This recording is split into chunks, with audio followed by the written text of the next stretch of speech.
Hasan el Basri u thot kështu: pasha Allahun, njeri është fukara. Njeri është fukara dhe nuk ka çka tjetër.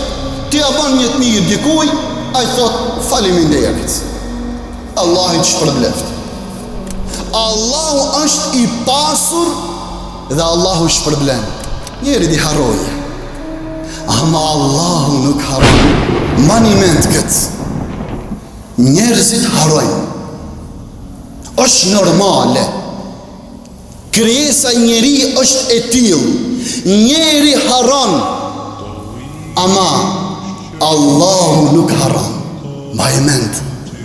Njeri harron 100 mira ja ke bën. Njeri di harroje, ama Allahu nuk harron.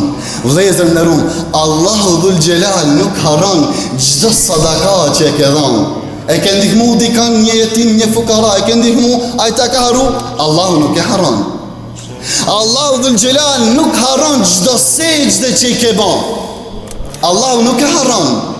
Allahu dhul Gjelal nuk harron çdo namaz që e ke fal. Allahu dhul Gjelal nuk harron çdo sadaka që e ke dhënë. Allahu dhul Gjelal nuk harron kur gjë hiç. Allahu nuk harron. Mbaj mend këtë. Fiksoje dhe vendosin memorien tënde. Krijesa njeri harron. Me të falenderu, ama Allahu nuk harron. Prandaj vëllezër nderuam, Hasan el Basri u thot kështu: pasha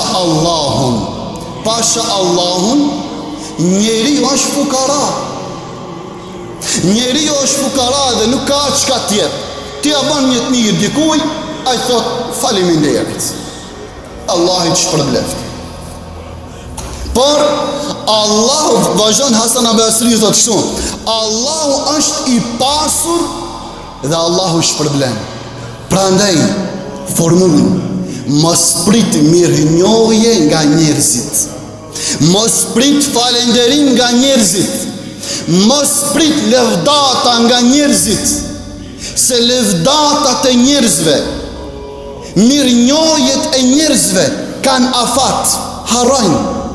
Ama mirënjohje e Allahut, lëvdata e Allahut, vallahi aja nuk harrohet deri në ditën e gjykimit, edhe nëse si gjim jetë sa kemi ndoshta edhe 1 milion vite. Allahu nuk harron. Allahu nuk harron. Fiksoje këtë. Bëj mirë o njeri. Bëj mirë. Mos u lodh, mos u dorëzo.